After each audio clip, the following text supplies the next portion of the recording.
सावधानी से सुनिए। शायद शिव महापुराण के माध्यम से अभी तक ये बात सामने नहीं आई, पर शिव पंचायत कथा में आ रही है। जितने आस्था चैनल पर कथा सुन रहे हो, जितने फेसबुक और यूट्यूब पर सुन रहे हो, और जितने इस छत्तीसगढ़ की पावन धरा पर बैठकर सुन रहे हो, बहुत सावधानी से सुनना। एक प्रश्न हमारे भीतर खड़ा होता है। जब हम सूर्य नारायण भगवान को अर्घ देते हैं, जल चढ़ाते हैं, तो वो जल पृथ्वी पर जब गिरता है तो उसके छींटे हमारे शरीर पर लगते हैं। क्या वो ठीक है? क्या वो श्रेष्ठ है? तो शिव महापुराण की कथा कहती है, जब हम सूर्य को अर्घ देते हैं, सूर्य को जल चढ़ाते हैं, वो पानी जब पृथ्वी पर गिरता है, उसके छींटे हमारे शरीर पर लगते हैं, तो वो श्रेष्ठता का भाव निर्मित करते हैं। वो गलत नहीं हो सकता। कारण अब वो भी समझ लीजिए।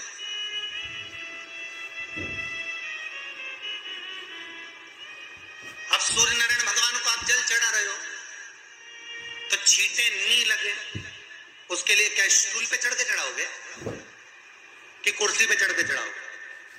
अरे बोलो तो सही।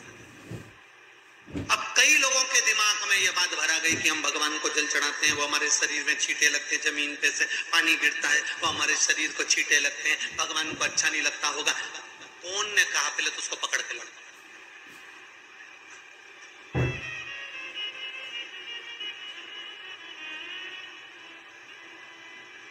क्योंकि मेरे राम जी महाराज, मेरे भगवान कृष्ण, बड़े बड़े संत, साधु, सन्यासी, तपस्वी, साधक, उपासक जितने भी हुए, जिन्होंने सूर्य की आराधना करी, इन्होंने टेबल पे चढ़कर या कुर्सी पे चढ़कर जल नहीं चढ़ाया। इन्होंने पृथ्वी पर खड़े होकर ही, क्योंकि पृथ्वी तत्व के देव है शिव। जब हम मृत्यु लोक पर खड़े होकर, पृथ्वी पर खड़े होकर भगवान शंकर का भाग पृथ्वी तत्व को धारण कर जल को हाथ में लेकर जब समर्पित करते हैं, और जो जल नीचे गिरता है वो शरीर पर अगर लगता है तो हमको उसका आशीर्वाद ही प्राप्त होता है, दोष नहीं लगता। पर लोगों ने इसको विपरीत कर दिया। कि कौन ने विपरीत करा? कई लोगों ने इसको विपरीत कर दिया। कौन ने विपरीत करा? तो जो दूसरे धर्म के लोग होते हैं, जिनको हिंदू धर्म से नफरत होती है, और जो हिंदू धर्म की पूजन, सेवा, अर्चना को समाप्त करना चाहते हैं, वो धीरे धीरे धीरे धीरे कहने लगे कि सूर्य को जल चढ़ाओगे तो शरीर में लगेगा, शरीर में लगेगा तो दोष लगेगा। इसको कहकर घर घर में सूर्य को जल चढ़ाना लोगों ने बंद कर दिया कि आप जल चढ़ाएंगे तो दोष लगेगा, शरीर पे छींटा लगेगा, शरीर को ऐसा लगेगा। ये दोष नहीं है। कितनी सुंदर बात है महाराज। सूर्य नारायण भगवान को जब जल चढ़ाया जाता है, हाथ सिर से 8 इंच की दूरी पर होना चाहिए। जम के बोलिए, सिर से कितना ऊंचा होना चाहिए? 8 इंच ऊपर अपना हाथ होना चाहिए मस्तक से सूर्य को जल चढ़ाते से। और न चांदी का, न स्टील का, न लोहे का, न प्लास्टिक का, न कांच का, न सोने का कोई बर्तन, न कांसे का, न एल्युमिनियम का, न पीतल का, केवल एक पात्र होना चाहिए, वो है तांबे का। काय का पात्र होना चाहिए? तांबे का पात्र। और सूर्य नारायण भगवान को जब 8 इंच ऊपर तुम्हारा हस्त है, और जब हम सूर्य को जल चढ़ा रहे हैं, कैसे जल चढ़ाना है वो भी समझ लीजिए। अगर कोई कैंसर का मरीज है, जिसके चेस्ट में कैंसर आ गया हो, लेफ्ट में, राइट में कहीं पर कैंसर आ गया हो, या कोई गठान आ गई हो, तो महाराज आप जल चढ़ाते समय उस जल की धार को सूर्य भगवान को जब चढ़ा रहे हो, तो धार आपकी गठान की ओर जाना चाहिए, जिससे सूर्य की किरण उस जल में से आपके उस स्थान पर पड़े, उस जगह पर पड़े जहां पर गठान है। महाराज आप लगातार जल तो चढ़ाना चालू करो, अच्छे अच्छे डॉक्टर फेल हो जाएंगे और कह देंगे गठान ठीक हो गया। आपका लीवर और किडनी गड़बड़ कर रहा है, आप प्रतिदिन आपका स्वास्थ्य गड़बड़ रहता है, आप प्रतिदिन ये ज्योतिष शास्त्र के अंतर्गत, रत्न शास्त्र के अंतर्गत ये रत्न शास्त्र, ज्योतिष शास्त्र, रंग शास्त्र जो हमारे यहाँ है, रंगों के हिसाब से ये जितने रत्न होते हैं, माणिक हुआ, सोना, मोती हुआ, नीलम हुआ, मूंगा हुआ, पुखराज हुआ, ये क्यों कहते हैं ये पीला है, ये सफेद है, ये नीला है, ये लाल है, इसको शरीर में क्यों पहनाते हैं? उसका कारण होता है कि जब शरीर में पहनते हैं, सूर्य की किरण उसमें पड़ती है, हमारे शरीर पर वो कलर का इफेक्ट पड़ता है, उस कलर को शरीर पर लगता है, और शरीर पर लगता है तो हमारा शरीर धीरे धीरे, हमारी जो इंद्रियां हैं वो सही होने लगती है, काम सही होने लगता है। तो आप कहते हो ना सब, मैं कौन सा नक पहनूं, मैं कौन सा मोती पहनूं, मैं कौन सा पुखराज पहनूं, मैं कौन सा नीलम पहनूं, वो ज्योतिष शास्त्र के अंतर्गत, रत्न शास्त्र के अंतर्गत जितने रत्न हम पहनते हैं, ये केवल उस किरण के लिए ही तो पहनते हैं कि जो सूर्य की किरण मिले, उस किरण का प्रभाव हमारे शरीर पर पड़े। तो इन सबसे अच्छा है कि सुबह शंकर भगवान का नाम लो, तांबा का लोटा में जल भरो, 8 इंच ऊपर भगवान का दर्शन साधारण नहीं, जो जल तुम चढ़ा रहे हो, वो जल की जो धार आ रही है, उसमें सूर्य का दर्शन होना चाहिए, तो कैंसर की बीमारी कभी नहीं हो सकती। लीवर, किडनी, हार्ट, आपके हार्ट में अगर तकलीफ है, डॉक्टर ने कह दिया कि इसमें नस चोक है, आपको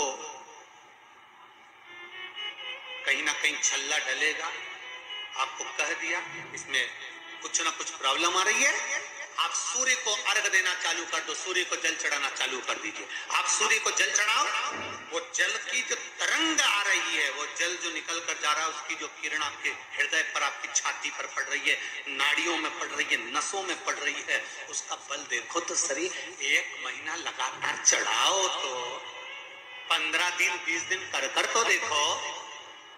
क्यों राम जी महाराज जल चढ़ाते थे, क्यों भगवान कृष्ण जल चढ़ाते थे सूर्य को, क्यों दशरथ जी महाराज जल चढ़ाते थे, क्यों कश्यप ऋषि जल चढ़ाते थे सूर्य को, सारे 33 कोटि देवता, सारे ऋषिवर, साधु संत सन्यासी तपस्वी साधक उपासक सब भगवान सूर्य को अर्घ दिया करते थे। क्यों देते? किस लिए?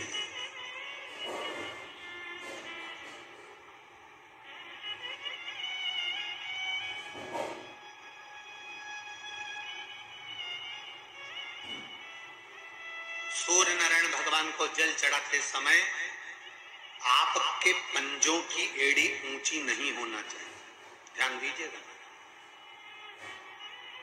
आपका पंजा पांव का पूरा की पूरा जमा होना चाहिए भूमि पर। हाथ कितने इंच ऊपर? 8 इंच ऊपर होना चाहिए। जल जो गिरे, सूर्य की किरण, सूर्य का दर्शन उस जल की रोशनी में करना चाहिए। क्या होगा उससे?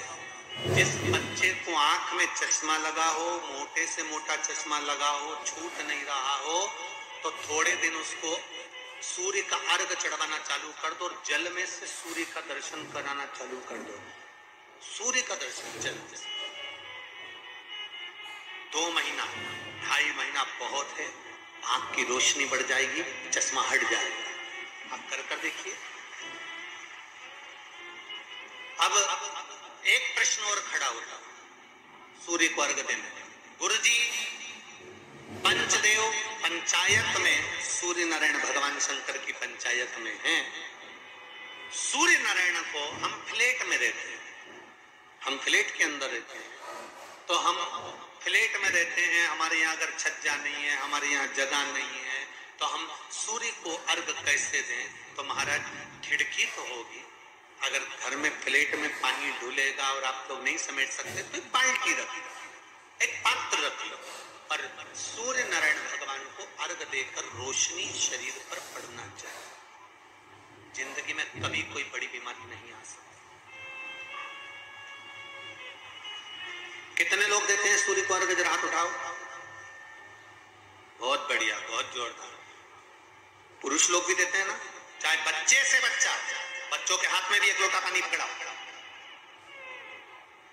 घर में छोटे बच्चे हो ना, उनको तांबे का लोटा दो, पानी दो, जा बाहर खड़ा हो जा, 1 लोटा पानी चढ़ा के। पहले दिन आप स्वयं बच्चे के साथ बाहर खड़ी हो, ओटले पर, घर के बाहर खड़ी हो, छत पे खड़ी हो या घर के बाहर खड़ी हो, और बच्चे से लो चढ़ाओ बेटा, देखो ऐसा हाथ 8 इंच ऊपर करिए, तांबे का लोटा लेकर पानी धीरे धीरे डोलना है, जैसे वो स्लो मोशन के सीन नहीं होते नाटक में, ये एकदम धीरे धीरे, बस नहीं तो मालूम पड़े छोरा छोरी एक साथ उंडेल के नहीं, जल चढ़ाते समय उस पानी में से सूर्य की किरण पड़ना चाहिए, सूर्य की।